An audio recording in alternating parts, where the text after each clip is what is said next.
اکثر لوگ روزے کا بھی اہتمام کرتے ہیں 15ویں کا جو دن آتا ہے اس دن میں، تو نبی کریم صلی اللہ علیہ وسلم کا عمل ہمیں یہ بات بتاتا ہے کہ رمضان المبارک سے پہلے رجب کے مہینے میں، شعبان کے مہینے میں نبی کریم صلی اللہ علیہ وسلم رمضان کا استقبال کیا کرتے تھے، اور رمضان کے استقبال کے لیے جو طریقہ رسول اللہ اختیار کیا کرتے تھے وہ یہ کہ روزوں کا اہتمام کیا کرتے تھے۔ شعبان کے مہینے میں کچھ دنوں کے بعد نبی کریم صلی اللہ علیہ وسلم روزوں کا اہتمام کیا کرتے تھے تاکہ رمضان کا استقبال کریں۔ جو عبادات دیگر سال اللہ کے رسول کرتے تھے اس میں اور زیادہ اضافہ شعبان کے مہینے میں کر دیا کرتے تھے۔ لہذا اگر کوئی شخص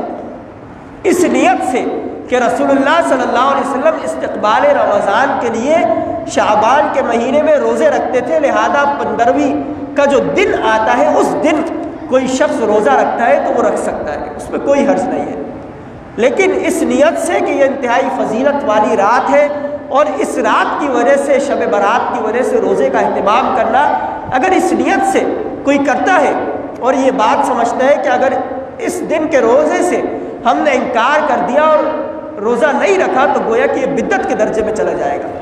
یعنی بدعت کی تعریف ہی یہ ہے کہ انسان کوئی اچھا عمل کرے اور اس نیت سے کرے کہ یہ عمل دین کا حصہ ہے، اگر میں نے نہیں کیا تو میں گناہگار کہلاؤں گا۔